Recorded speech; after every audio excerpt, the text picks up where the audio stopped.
جب امام حسین علیہ السلام کو کوفہ کی طرف سے بہت زیادہ خط آئے کہ یزید نے کوفہ کے لوگوں کے اوپر بے انتہا ظلم کر رکھا ہے، تو امام حسین علیہ السلام اپنے لشکر کے ساتھ کوفہ کی طرف روانہ ہو پڑے۔ جب یزید کو پتا چلا کہ امام حسین کوفہ کی طرف روانہ ہو چکے ہیں تو انہوں نے اپنا 1000 کا لشکر اور ایک سپہ سالار حضرت امام حسین علیہ السلام کی طرف بھیجا۔ جب یہ سپہ سالار اپنے 1000 لشکر کے ساتھ امام حسین علیہ السلام کی طرف بڑھتا ہے تو کیا دیکھتے ہیں یزیدی فوج کے ان کا سپہ سالار اپنے گھوڑے پر سوار ہو کر امام حسین علیہ السلام کے خیمے کی طرف جا رہا ہے۔ آخر یہ سپہ سالار کون تھا اور اس کا کیا تعلق تھا امام حسین سے، اور یہ کیوں امام حسین کے سامنے جا کر اس نے اپنے گھٹنے ٹیک دیے تھے؟ آخر یہ کیسا سپہ سالار تھا جو کہ امام حسین علیہ السلام کے سامنے گھٹنے ٹیکنے پر مجبور ہو گیا؟ اس ویڈیو کے اندر ہم لوگ اس واقعے کو پورا تفصیل کے ساتھ بیان کریں گے، تو آپ لوگوں نے ویڈیو کو سکپ نہیں کرنا اور اینڈ تک واچ کرنا ہے۔ اس 1000 لشکر کی رہنمائی کرنے والے شخص کا نام حر ابن یزید الرہائی تھا۔ حر ابن یزید ایک ایسا شخص تھا جو کہ خطا کاروں، حق کی تلاش کرنے والوں اور گناہ گاروں کا امام تھا۔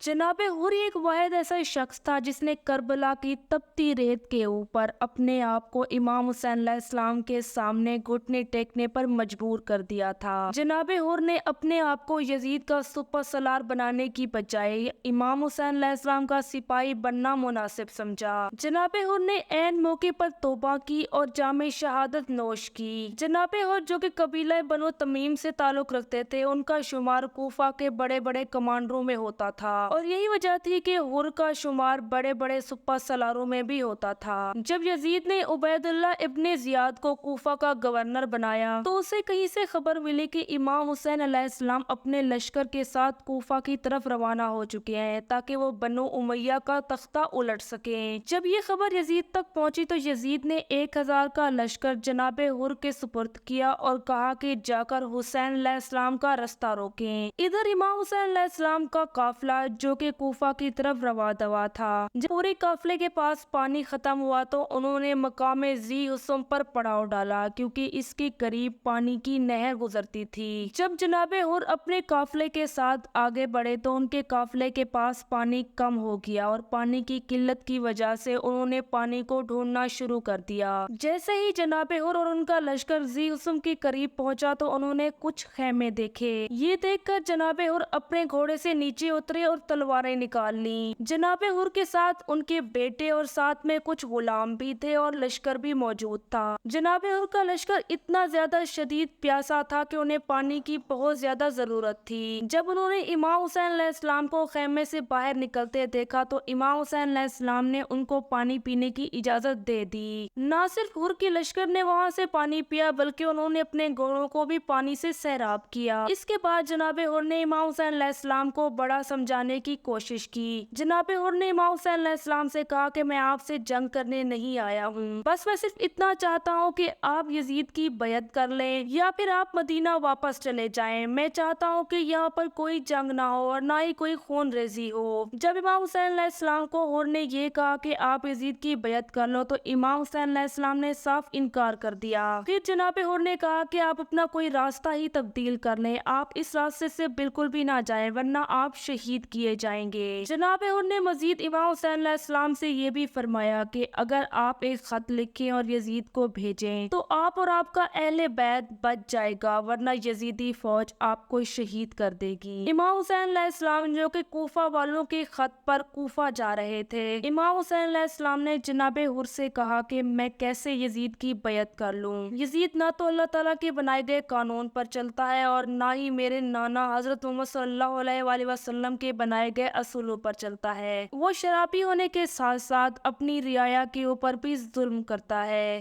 وہ خطا کار ہونے کے ساتھ ساتھ نافرمان بھی ہے، میں کیسے ایسے شخص کی بیعت کر لوں؟ کوفہ میں موجود عبداللہ بن ابن زیاد نے جناب حر کو خط لکھا کہ امام حسین علیہ السلام کو کھلے میدان میں ٹھہراؤ جہاں پر پانی کی فراوانی موجود نہ ہو۔ عبداللہ بن زیاد نے مزید 20,000 کا لشکر عمر بن سعد اور شمر ملوم کی قیادت میں کربلا کی طرف روانہ کر دیا۔ مزید عبداللہ بن زیاد نے جناب حر کو خط میں یہ بھی لکھا کہ حسینی قافلے پر پانی بند کر دو، لہٰذا جناب حر کی جانب سے حسینی قافلے پر 7 محرم الحرام کو پانی بند کر دیا گیا۔ جناب حر جب اپنے خیمے میں آئے تو انہیں بار بار یہ خیال آ رہا تھا کہ انہوں نے یہ کیا ظلم کر دیا ہے کہ انہوں نے علی کے بیٹے امام حسین علیہ السلام پر پانی بند کر دیا ہے اور ان کے پورے قافلے کو پیاسا رکھا ہوا ہے۔ یہی خیالات بار بار جناب حر کے ذہن میں آ رہے تھے اور انہی باتوں کو سوچ کر ان کا پورا جسم کپ کپا رہا تھا۔ اس پوری رات جناب حر کو ایک منٹ بھی سکون نہ آیا، وہ کبھی ادھر جاتے تو کبھی ادھر جاتے۔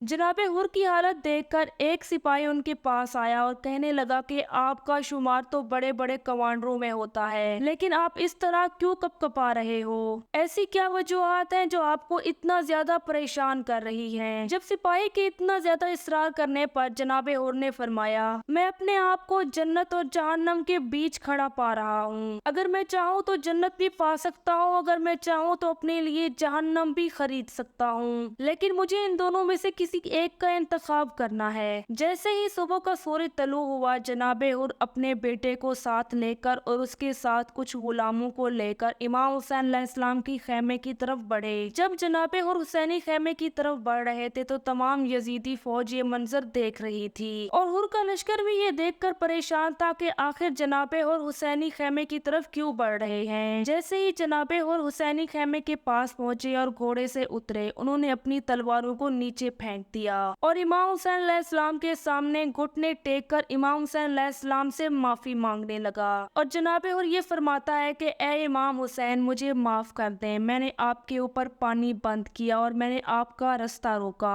امام حسین علیہ السلام نے جناب حر سے کہا کہ حر، میں نے تمہیں معاف کیا۔ یہ سارا کا سارا منظر جب یزیدی فوج نے دیکھا تو وہاں پر ہنگامہ برپا ہو گیا۔ یزیدی فوج کو چھوڑنے کے بعد جناب حر نے امام حسین علیہ السلام کی بیعت کر لی اور امام حسین علیہ السلام سے یزیدی فوج کے ساتھ لڑنے کے لیے اجازت طلب کی۔ اس پر امام حسین علیہ السلام نے جناب حر کو اجازت دے دی۔ جناب حر میدان میں آئے اور انہوں نے یزیدی فوج کو قتل کرنا شروع کر دیا اور یوں آپ نے 40 یزیدی فوجیوں کو جہنم واصل کیا۔ جناب حر یزیدی فوج کے ساتھ بہادری اور جسارت سے لڑے، لیکن جب آپ کا گھوڑا زخمی ہو گیا اور آپ کے کانوں مبارک سے بھی خون نکلنے لگا تو یزیدی فوج نے پرزور حملے کے ساتھ آپ کو شہید کر دیا۔ جب یزیدی فوج نے جناب حر کو شہید کر دیا اور آپ کی لاش مبارک کو امام حسین علیہ السلام کی طرف لے آئے تو حضرت امام حسین علیہ السلام نے جناب حر کے سرانے بیٹھ کر کہا، حر، تم اسی طرح آزاد ہو جس طرح تمہاری ماں نے تمہارا نام حر رکھا تھا۔ نہ صرف میں نے تمہیں معاف کیا بلکہ میرے نانا نے بھی تمہیں معاف کیا۔ حر، تم دنیا و آخرت دونوں میں آزاد ہو۔